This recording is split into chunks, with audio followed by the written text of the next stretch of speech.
The morning mist hung thick over Camp Pendleton as Staff Sergeant Maria Santos stepped off the transport bus. Her boots hit the gravel with the same determination that had carried her through 8 years of infantry service. But the weight of every stare from her fellow Marines pressed down on her shoulders like a loaded pack. She was the only woman among the 32 candidates selected for the Marine Corps Scout Sniper School, and everyone knew it. Well, what do we have here?" The voice belonged to Gunnery Sergeant Jake Mitchell, a 20-year veteran whose reputation for breaking hopeful snipers was legendary throughout the Corps. His weathered face showed the kind of skepticism that Maria had grown accustomed to, but his eyes held something deeper, contempt disguised as concern. Maria kept her expression neutral, her green eyes meeting his without flinching. She had learned long ago that showing weakness, even for a moment, would give men like Mitchell all the ammunition they needed to justify their prejudices. "Staff Sergeant Santos reporting for sniper training, Gunny," she said, her voice steady and professional. Mitchell circled her like a predator studying prey, his boots crunching on the loose stones. The other candidates watched from a respectful distance, some with curiosity, others with barely concealed amusement. They had all heard the rumors about the female Marine who had somehow convinced the brass to let her attempt sniper school. Most figured she would wash out within the first week. "Santos," Mitchell repeated, drawing out her name like it left a bad taste in his mouth. "I've read your file. Infantry grunt, 3 deployments, couple of commendations, impressive resume for a foot soldier." He stopped directly in front of her, close enough that she could smell the coffee on his breath. "But this isn't about carrying a rifle in formation or taking orders. This is about precision, patience, and mental fortitude that most men don't possess. What makes you think you belong here?" The question hung in the air like smoke from a spent cartridge. Maria had known it was coming. She had practiced her answer in the mirror dozens of times. But standing there under the harsh California sun, surrounded by skeptical faces and hostile energy, the words she had rehearsed seemed inadequate. "Because I can shoot, Gunny," she said simply, "and I can kill when the mission requires it." A few of the candidates snickered, but Mitchell's expression didn't change. He had heard countless Marines claim they could shoot, had watched hundreds of confident recruits crumble under the pressure of sniper training. Talk was cheap in the military. Performance was the only currency that mattered. "Can you now?" Mitchell's voice carried the tone of a man who had heard every boast imaginable. "Well, Santos, we'll see about that. But first, let me tell you what you're up against." He gestured toward the barracks where the candidates would spend the next 13 weeks, if they lasted that long. Sniper school has a 70% failure rate. That's under normal circumstances, with Marines who have been groomed for this role since they enlisted. You're starting at a disadvantage that no amount of wishful thinking from the Pentagon can overcome. Maria listened without responding, her face a mask of professional composure. She had heard variations of this speech before, from drill instructors who doubted her ability to complete basic training, from squad leaders who questioned her presence in infantry units, from officers who saw her gender as a liability rather than an asset. "The physical requirements alone will break you," Mitchell continued, warming to his theme. 100-pound packs over 20-mile distances, crawling through mud and brush for hours without making a sound, holding a firing position for days at a time without compromising your location. Your body isn't built for this kind of punishment. One of the other candidates, a tall Marine with the kind of confidence that came from years of being the best at everything, stepped forward. Sergeant First Class David Torres had a reputation as one of the finest marksmen in the Corps, and his presence at sniper school was seen as a formality rather than a test. "Gunny's being generous," Torres said with a grin that didn't reach his eyes. "Most of us have been training for this our entire careers. We've earned our place here through years of dedicated service and proven excellence. No offense, Santos, but some of us are wondering if standards are being lowered to accommodate political correctness." The accusation hit Maria like a physical blow, but she absorbed it without reaction. She had faced similar challenges throughout her military career.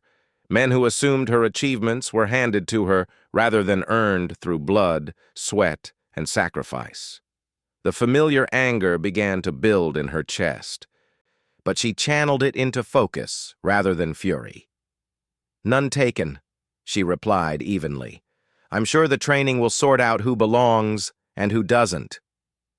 Mitchell watched the exchange with the satisfaction of a man who had successfully planted the seeds of doubt and division among his students. He believed in the old-school approach to military training: break them down completely before building them back up. For female Marines, he believed this process was particularly important, as it would quickly expose the fundamental weaknesses he was certain they possessed. The first week of training was designed to weed out the weak and the unprepared. The physical demands were brutal, beginning with pre-dawn runs that stretched for miles across the rocky terrain surrounding the base. Maria kept pace with the group, her smaller frame compensating for its lack of bulk with efficiency and endurance. She had learned early in her career that she couldn't afford to be average. She had to be exceptional just to be accepted. The academic portion of sniper training proved equally challenging. Students spent hours learning about ballistics, wind patterns, range estimation, and target identification. The material was complex and demanding, requiring the kind of mathematical precision that separated true marksmen from ordinary shooters. Maria attacked these lessons with the same intensity she brought to every aspect of her military service, taking notes that were more detailed than anyone else's, and staying late to review material until she had mastered every concept. But it was on the rifle range where the real test began. Each student was issued a standard M40A6 sniper rifle, a weapon capable of incredible accuracy in the hands of someone who understood its capabilities. The rifle Maria received showed the wear that came from years of training use, but she inspected it with the careful attention of someone who understood that her life might depend on its performance. The first shooting exercise was conducted at 300 yards, a distance that most infantry Marines could handle with reasonable success. But sniper training demanded perfection, not competence. Every shot had to be accounted for, every miss analyzed and corrected. Maria approached the firing line with the kind of calm focus that came from years of combat experience. She had killed enemy fighters at distances most Marines could barely see, had made shots under conditions that would shake the confidence of veteran marksmen. But this was different. This was about proving herself to men who had already decided she didn't belong.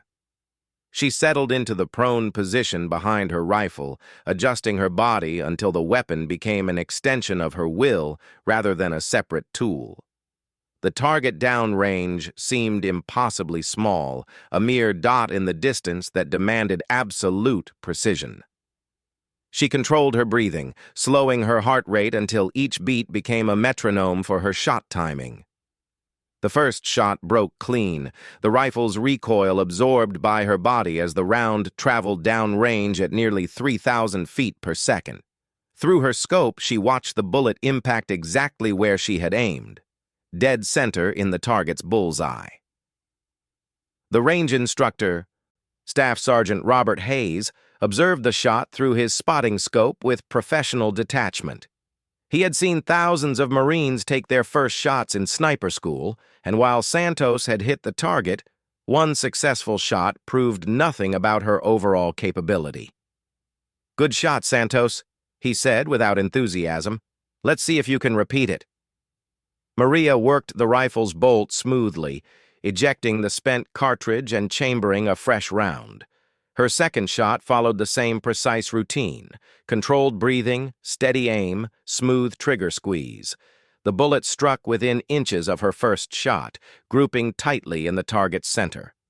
Shot after shot, Maria demonstrated the kind of consistency that separated natural shooters from those who struggled with marksmanship. Her groups remained tight, her accuracy unwavering despite the pressure of performing under hostile scrutiny. By the end of the first shooting session, she had posted one of the highest scores in the class. But high scores on the range were only part of what made a successful sniper. The real test came in the field exercises, where students had to apply their skills under conditions that simulated combat operations. These exercises pushed Marines to their physical and mental limits, testing their ability to remain calm and focused when exhausted, stressed, and uncomfortable. The first major field exercise took place 3 weeks into the course. Students were divided into pairs and given a mission to locate and engage targets at unknown distances while remaining undetected by opposing forces. The exercise would last 72 hours, during which the students would have minimal food, water, and sleep. Maria was paired with Torres, the confident sergeant who had questioned her presence in the program. Their relationship had remained coolly professional during the first weeks of training, but the extended field exercise would test their ability to work together under pressure. "Look, Santos," Torres said as they prepared their gear for the mission, "I've got nothing personal against you. But this exercise is graded as a team effort, and I'm not interested in having my scores dragged down by someone who isn't ready for this level of training." Maria finished checking her rifle and looked up at him with the kind of steady gaze that had intimidated Taliban fighters in Afghanistan. "Then don't drag down my scores," she replied quietly. The field exercise began at midnight, with the teams infiltrating their assigned sectors under cover of darkness. Maria and Torres moved through the rough terrain like ghosts, their movements coordinated and silent despite their personal tensions. They were hunting human targets, instructors and role players who were trained to detect and counter sniper teams. For 2 days, they stalked their prey across the California hills, taking shots at distances that pushed the limits of their equipment and abilities. Maria's shooting remained consistently excellent, her shots finding their marks while Torres struggled with the longer-range engagements. But she also demonstrated skills that went beyond marksmanship, her ability to remain motionless for hours at a time, her talent for reading terrain and wind conditions, her instinct for anticipating enemy movements. On the final day of the exercise, they were given their most challenging assignment, a target at 800 yards in a crosswind that made accurate shooting extremely difficult. The target was a role player who would only be visible for brief moments as he moved between positions of cover. Torres set up behind his rifle and took the first shot, missing by several inches as the wind pushed his bullet off course. His second and third attempts were equally unsuccessful, his frustration growing with each miss. "Your turn," he said, stepping back from the rifle with obvious irritation. "Let's see if you can do any better." Maria slid into position and began her shooting routine, but something was different this time. As she settled behind the rifle, her mind flashed back to a similar shot she had made 2 years earlier in Afghanistan. She had been providing overwatch for a patrol when Taliban fighters had ambushed her unit from a compound 800 meters away. The shot she had taken that day had saved the lives of 3 Marines, but it had also marked the beginning of something that would follow her for the rest of her military career. She found the target in her scope and waited for him to appear. When he did, she squeezed the trigger with the same precision that had marked all of her shots during training. The bullet flew true, striking the target center mass and ending the exercise with a perfect hit. Torres stared at her with a mixture of surprise and grudging respect. "Nice shot," he admitted. "Where did you learn to shoot like that?" Maria slung her rifle and began preparing to move back to base camp. "Same place you did," she said. "The Marine Corps." But that wasn't entirely true, and she knew it. Her shooting ability had been honed not just in training, but in the crucible of actual combat. She had skills that couldn't be taught in any classroom, knowledge that could only be gained through the experience of hunting and being hunted by enemies who shot back. As they made their way back to base, Maria carried her rifle with the same casual familiarity that marked all truly dangerous Marines. The weapon felt comfortable in her hands, like a tool she had been born to use. But if her fellow students had looked more closely, they might have noticed something unusual about her rifle. small marks carved into the stock, 23 tiny lines that told a story she had never shared with anyone. The marks were barely visible, carved with the point of a knife during quiet moments between firefights. Each line represented something that civilian Marines could never understand, experiences that had shaped her into the kind of warrior who belonged in sniper school regardless of what anyone else believed. But for now, those marks remained hidden, just another secret that Maria Santos carried with the same quiet dignity that had defined her entire military career. The real test was still to come, and when it arrived, those 23 marks would speak louder than any words about why she belonged among the Marine Corps' elite marksmen. The bus ride back to base was quiet, with students processing the lessons learned during their first major field exercise. Some had exceeded their own expectations, while others were beginning to question whether they had what it took to complete the program. But Maria Santos rode in silence, her mind already focused on the challenges that lay ahead. She had passed the first test, but she knew that Gunnery Sergeant Mitchell and the other instructors were far from convinced. They saw her success as a fluke, a temporary achievement that would crumble under sustained pressure. They were looking for any excuse to wash her out of the program, any sign of weakness that would justify their preconceptions about female Marines in combat roles.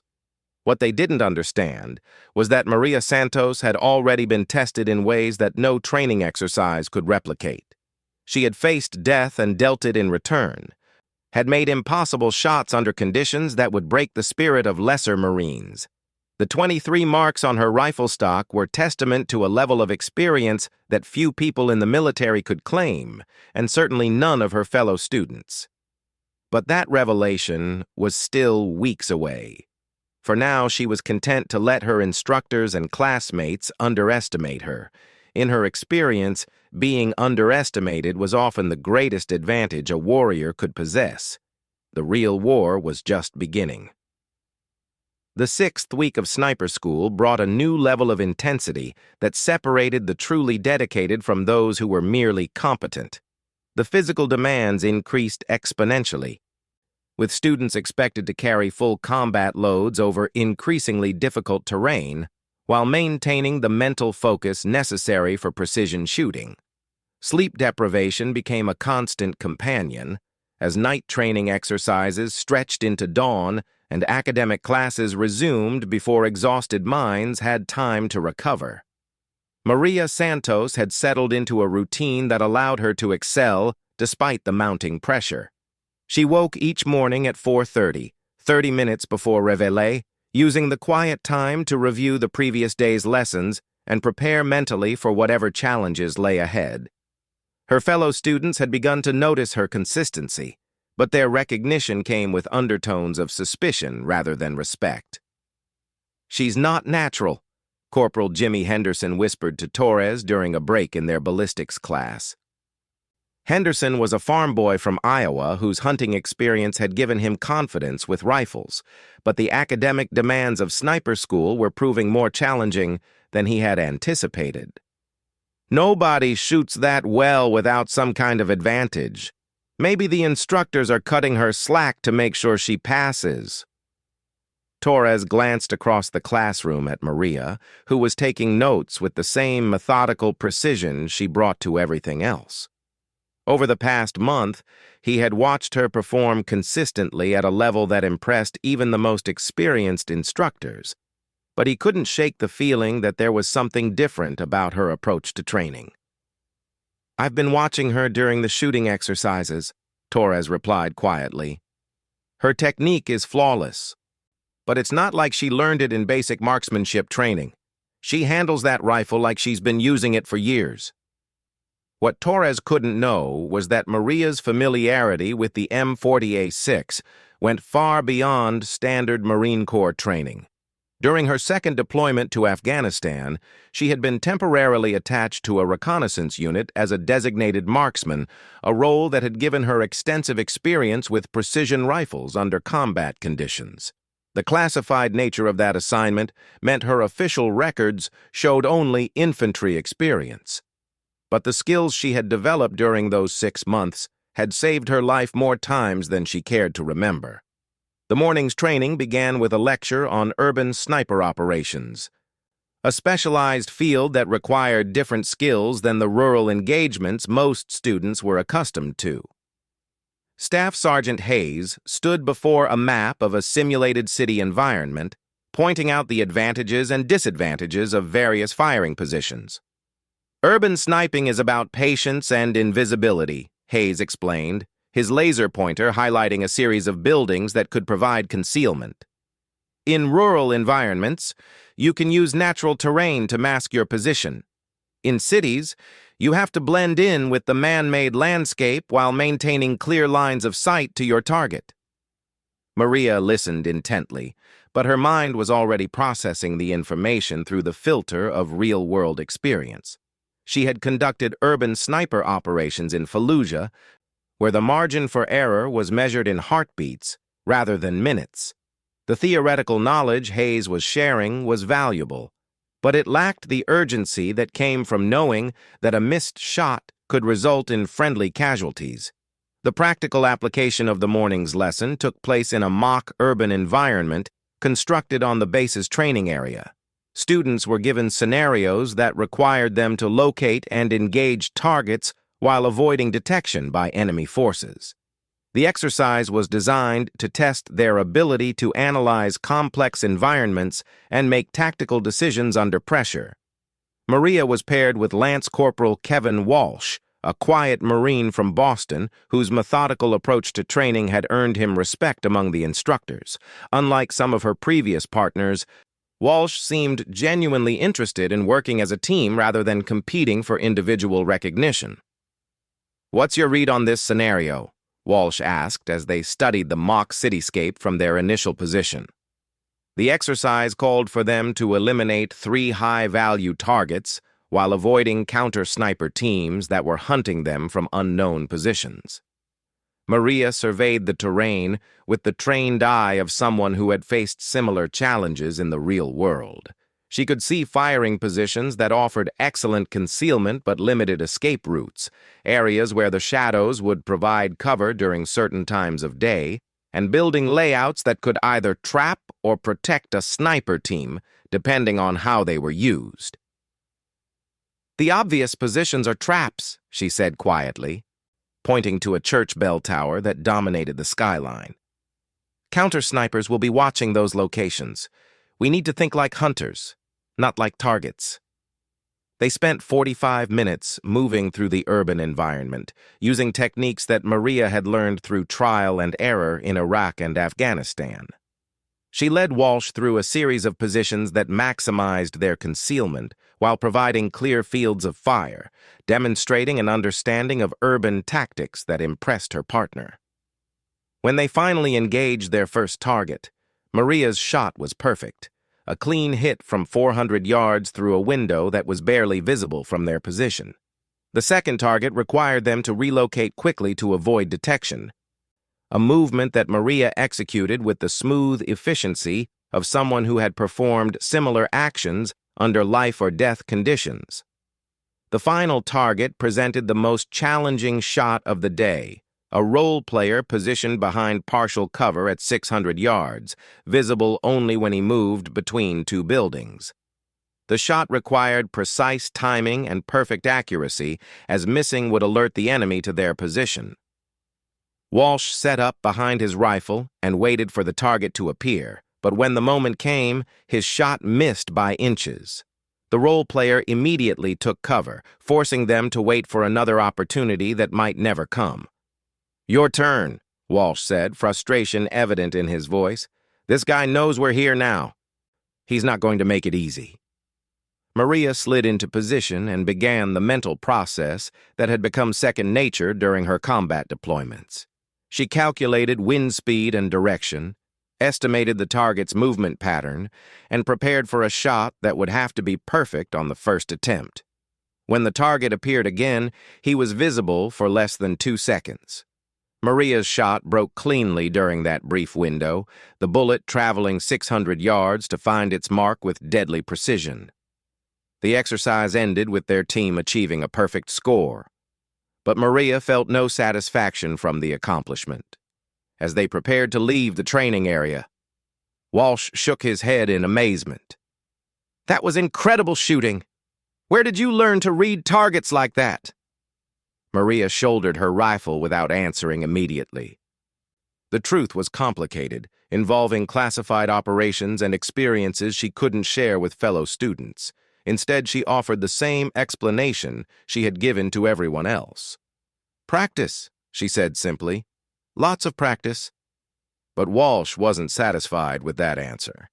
He had been around the Marine Corps long enough to recognize the difference between training experience and combat knowledge, and Santos displayed instincts that couldn't be acquired on any rifle range. That evening, Walsh approached Torres with questions that had been bothering him throughout the day.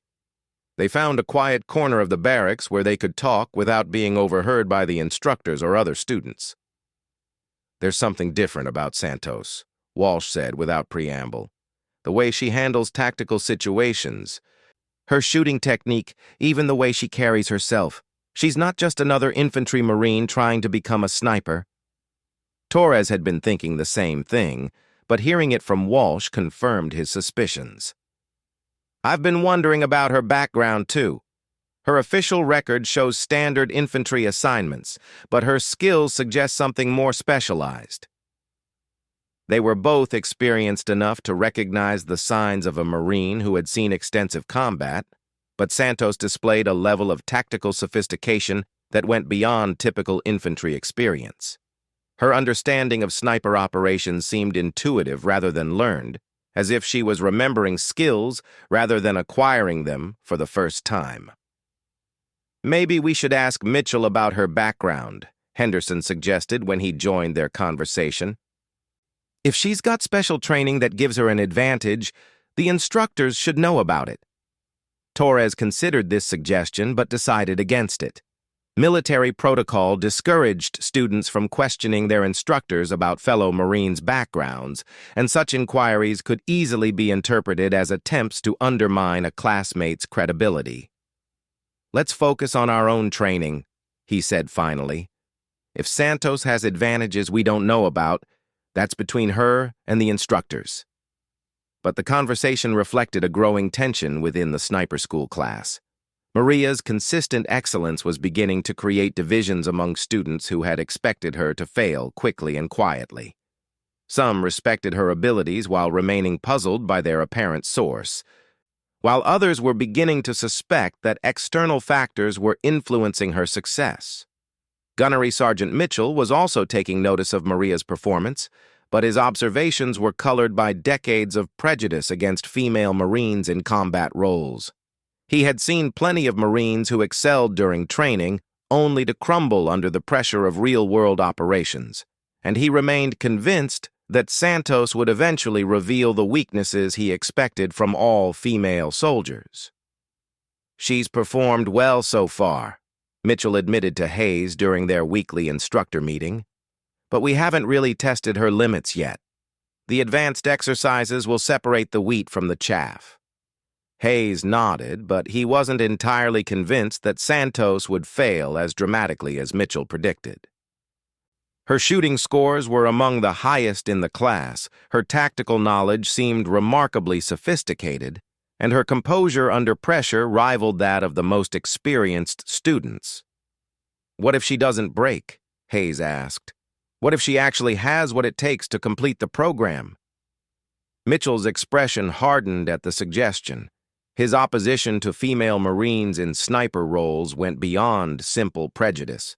He genuinely believed that women lacked the physical and mental attributes necessary for the mission. Admitting that Santos might succeed would force him to reconsider fundamental beliefs about gender roles in the military. "She'll break," he said with absolute certainty. "They always do when the real pressure starts. Just wait until we get to the advanced field exercises." The advanced field exercises Mitchell referenced would begin in 2 weeks, representing the most challenging phase of sniper school. Students would be pushed to their absolute limits through scenarios designed to replicate the worst conditions they might face in actual combat operations. The failure rate during this portion of training approached 90%, as exhausted Marines made critical errors that disqualified them from the program. But unknown to Mitchell and the other instructors, Maria Santos had already passed tests far more severe than anything sniper school could devise. The 23 marks carved into her rifle stock represented successful engagements against enemy fighters who had been trying to kill her, operations where failure meant death rather than merely washing out of a training program. As the 7th week of training began, Maria continued her routine of early morning preparation and methodical study. She had noticed the increased scrutiny from both instructors and fellow students, but she faced it with the same calm determination that had carried her through previous challenges. She knew that the most difficult trials lay ahead, but she also knew something that her critics didn't. She had already proven herself in the only arena that truly mattered. The week's training focused on advanced camouflage and concealment techniques, skills that would allow snipers to remain hidden while operating in hostile territory. Students learned to construct elaborate hiding places called hides, using natural and artificial materials to create positions that were virtually invisible to enemy forces. Maria's approach to hide construction demonstrated the same methodical precision she brought to all aspects of training, but there were subtle differences that caught the attention of observant instructors. Her hides incorporated techniques that weren't taught in the standard curriculum, methods that suggested real-world experience with concealment under combat conditions. Staff Sergeant Hayes made a note to review Maria's personnel file more carefully after the day's training concluded. Something about her background wasn't adding up, and he wanted to understand the source of her advanced tactical knowledge before the program proceeded to its most demanding phase.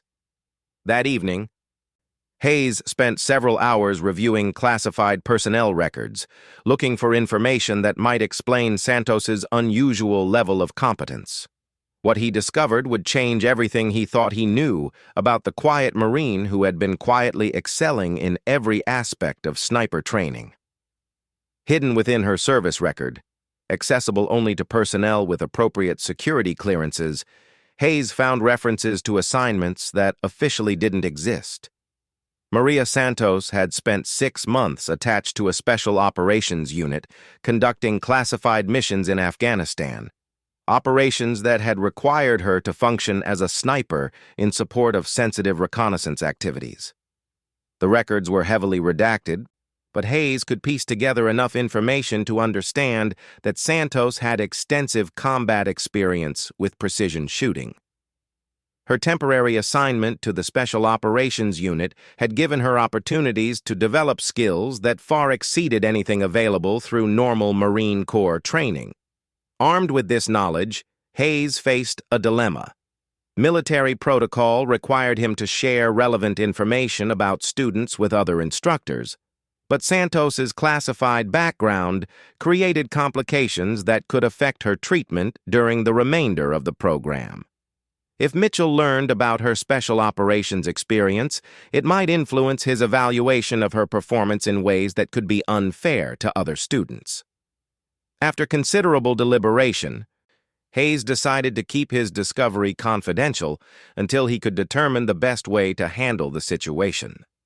Santos deserved to be evaluated on her current performance rather than her hidden background, but her classified experience also explained capabilities that had puzzled her instructors and classmates. As the 8th week of training began, Maria remained unaware that her secret had been discovered. She continued to approach each day with the same focused determination that had marked her entire military career, knowing that the most challenging tests were still ahead. The 23 marks on her rifle stock remained hidden, silent witnesses to experiences that would soon become relevant in ways she couldn't yet imagine. The real test was approaching, and when it came, Those marks would tell a story that would silence her critics and prove once and for all that she belonged among the Marine Corps' most elite warriors. The final phase of sniper school arrived like a storm that had been building on the horizon for weeks. The Advanced Field Training Exercise, known simply as the Crucible among Marine Corps snipers, represented the ultimate test of everything students had learned during their 13 weeks of training. It was designed to break even the most capable Marines, pushing them beyond their physical and mental limits, while evaluating their ability to function as effective snipers under the worst possible conditions. Gunnery Sergeant Mitchell stood before the remaining 21 students who had survived the preliminary phases of training. 11 Marines had already washed out, victims of academic failures, shooting deficiencies, or psychological pressure that had proven too intense for their personalities. Those who remained represented the most dedicated and capable candidates, but Mitchell knew that at least half would fail during the coming week. "Ladies and gentlemen," Mitchell began, his voice carrying the weight of absolute authority, "you are about to face the most challenging exercise in military sniper training. You will be divided into teams of 3 and inserted into a hostile environment where you will spend 5 days conducting surveillance and elimination missions against enemy forces who are actively hunting you."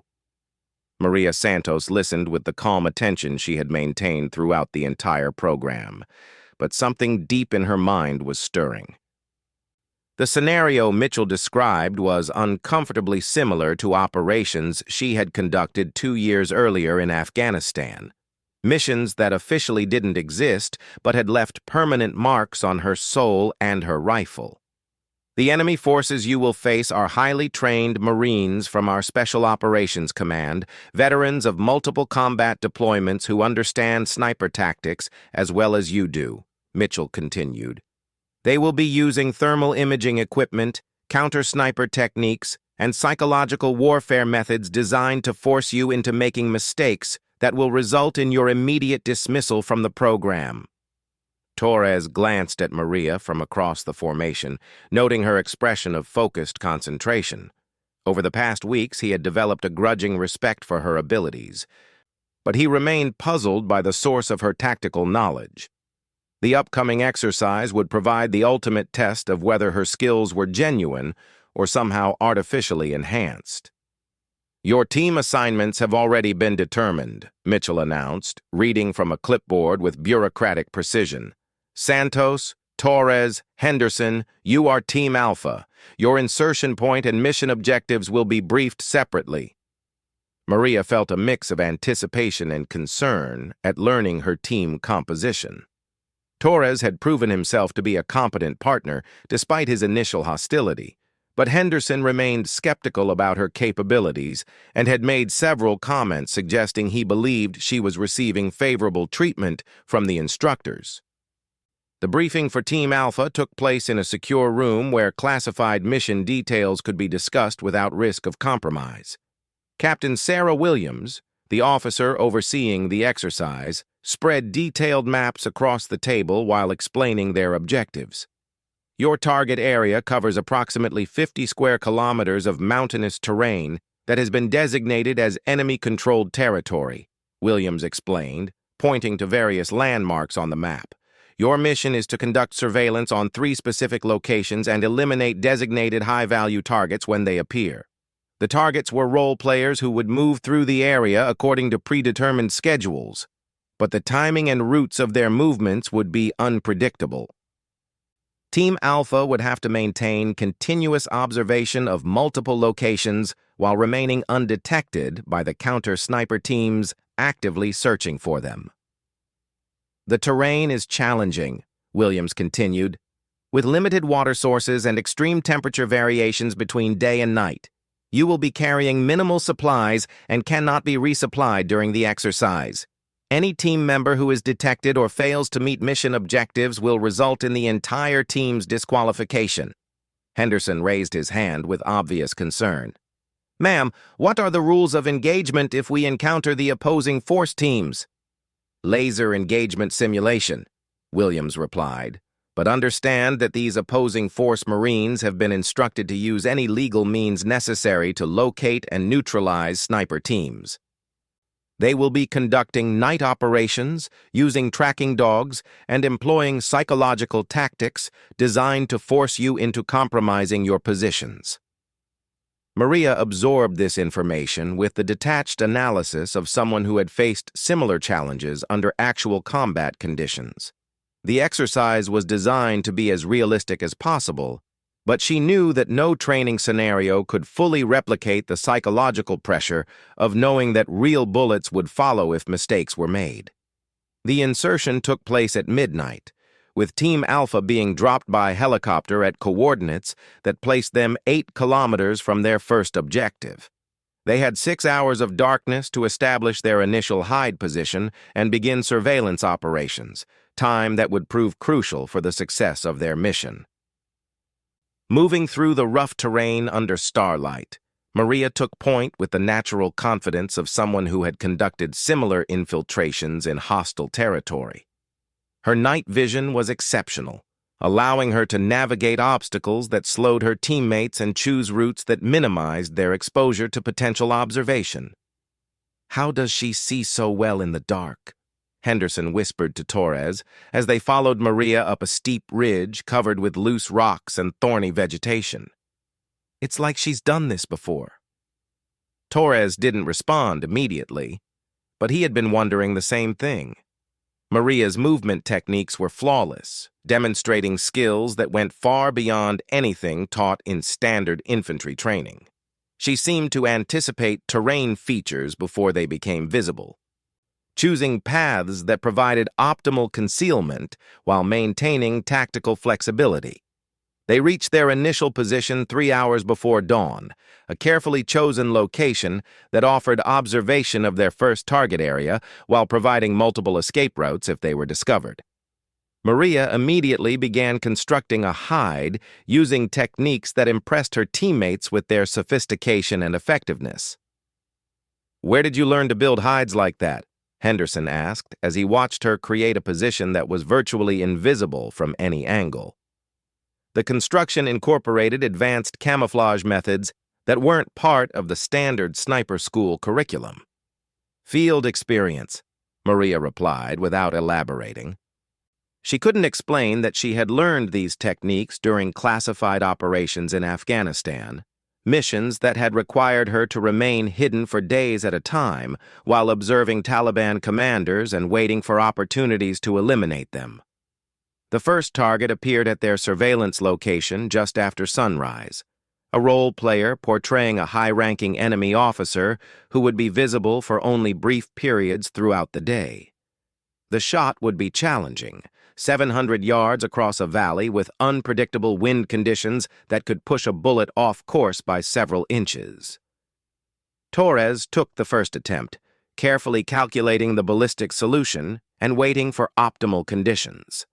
His shot missed by a narrow margin, the bullet striking just to the left of the target as a sudden gust of wind affected its trajectory.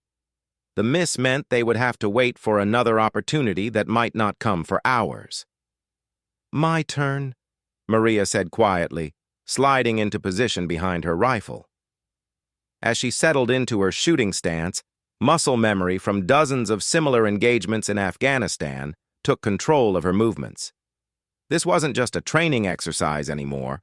This was a return to the kind of precision shooting that had kept her alive during some of the most dangerous missions of her military career. She found the target in her scope and began the mental calculations that had become instinctive during her combat deployments: wind speed, direction, temperature, humidity. All factors that would affect the bullet's flight path over the 700-yard distance. But more importantly, she could sense the target's movement pattern, understanding when he would be most vulnerable to accurate fire. When the shot broke, it was with the smooth precision of someone who had made similar shots under life-or-death conditions. The bullet traveled across the valley to strike the target's center mass, a perfect hit that eliminated their first objective and marked Team Alpha's initial success. Henderson stared at her with undisguised amazement. That was impossible. Nobody makes that shot on the first try under these conditions. But Maria was already preparing to relocate to their next position, understanding that successful snipers never remained in the same location after taking a shot. Her teammates followed her lead, beginning to trust her tactical instincts even though they couldn't understand their source.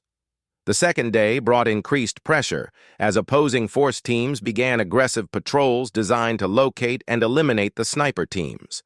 Team Alpha had to move constantly, using techniques that kept them ahead of the hunters while maintaining surveillance of their assigned target areas. It was during one of these movements that disaster almost struck. Henderson, exhausted from 2 days of minimal sleep and constant stress, made a critical error by exposing himself while crossing an open area.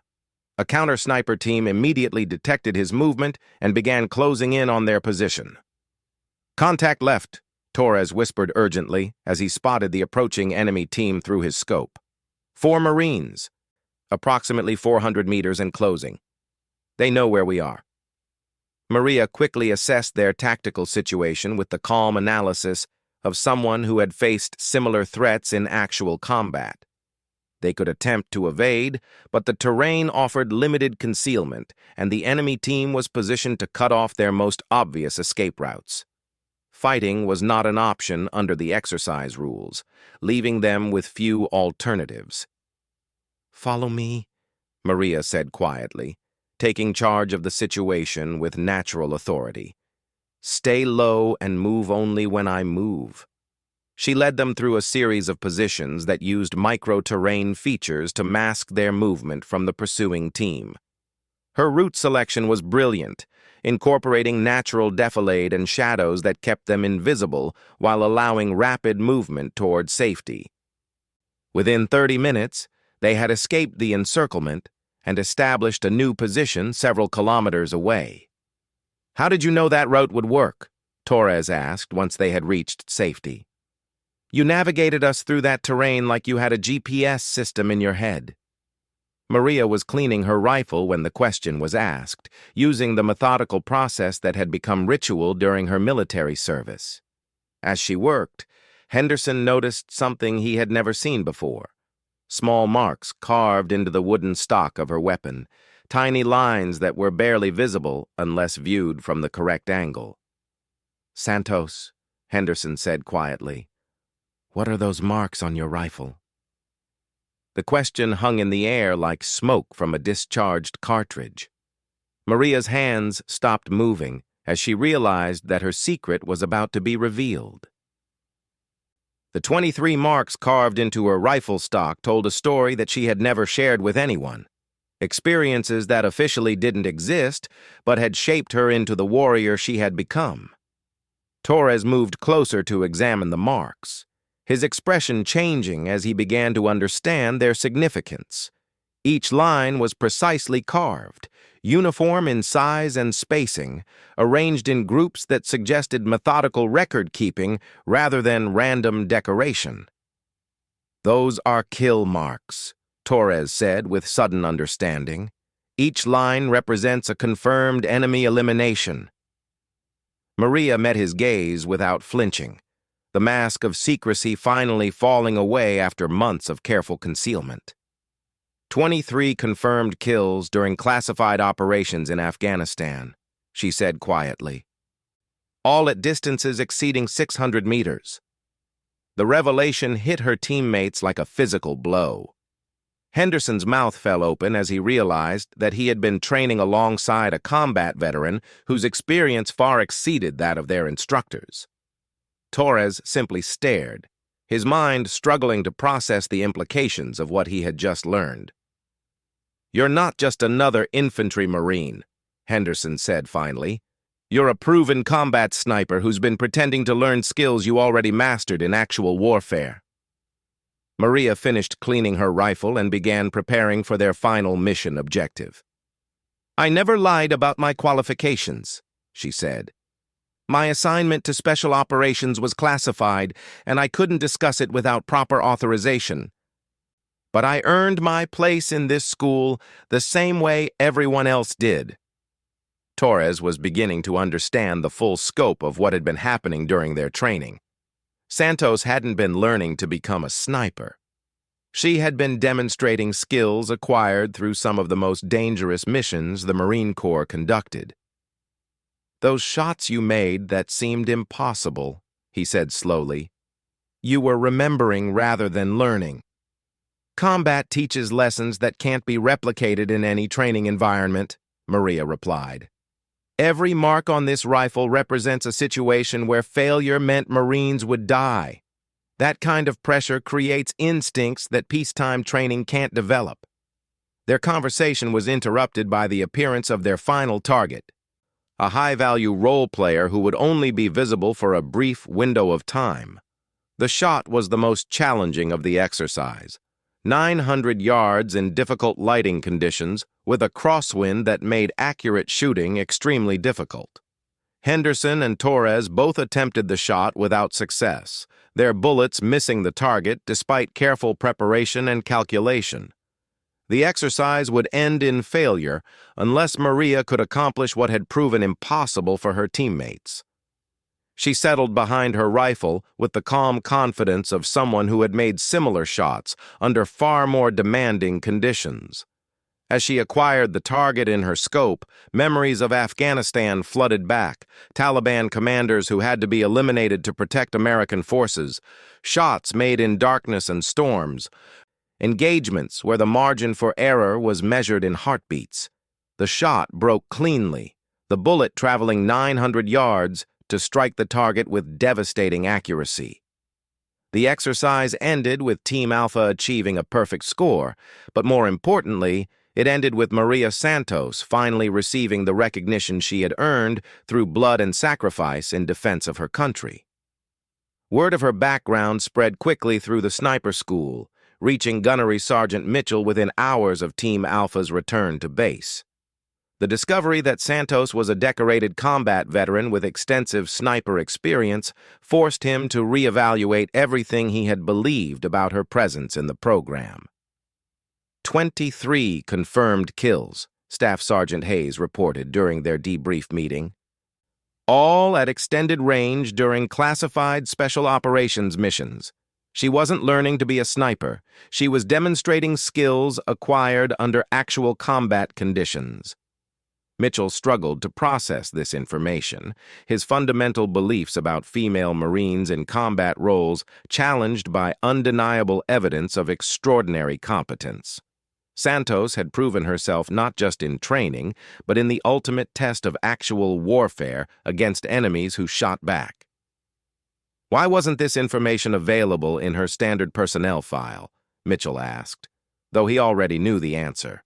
Special operations assignments were compartmentalized, accessible only to personnel with appropriate security clearances and operational need to know. Her cover story was necessary to protect operational security, Hayes explained. But her performance during training was entirely her own achievement. She received no special treatment or assistance that wasn't available to every other student. The graduation ceremony took place on a Friday morning in front of assembled Marine Corps leadership, including generals who understood the significance of the sniper school program. Of the 32 Marines who had begun the course, only 14 remained to receive their sniper qualification. Maria Santos stood at attention as her name was called, receiving her certificate and the recognition that she had earned through exceptional performance during every phase of training. But more importantly, she finally received acknowledgement of her place among the Marine Corps' most elite warriors. Gunnery Sergeant Mitchell approached her after the ceremony, his expression showing the kind of respect that comes from having one's fundamental assumptions proven wrong. "Santos," he said quietly, "I owe you an apology. I judged you based on prejudices rather than performance." Maria accepted his words with the same grace she had shown throughout the program. "No apology necessary, Gunny. The training spoke for itself." But Mitchell knew that her success represented something more significant than individual achievement. Maria Santos had proven that competence and dedication mattered more than gender or preconceptions. that the Marine Corps' standards could be maintained while expanding opportunities for all qualified personnel. As she walked away from the graduation ceremony, Maria carried her rifle with the same casual familiarity that marked all truly dangerous Marines. The 23 marks on the stock were no longer hidden secrets, but badges of honor that told the story of a warrior who had earned her place through service and sacrifice. She had faced skepticism, hostility, and discrimination throughout her military career, but she had answered every challenge with performance that couldn't be denied. The sniper school graduation was just one more milestone in a journey that had already proven her worth in the only arena that truly mattered: the battlefield where Marines fought and died in defense of their country. The men who had questioned her presence in sniper school would remember Maria Santos as the Marine who taught them that courage, skill, and dedication recognize no boundaries except those imposed by prejudice and ignorance. She had belonged there all along. They just hadn't been wise enough to see it until the evidence became impossible to ignore.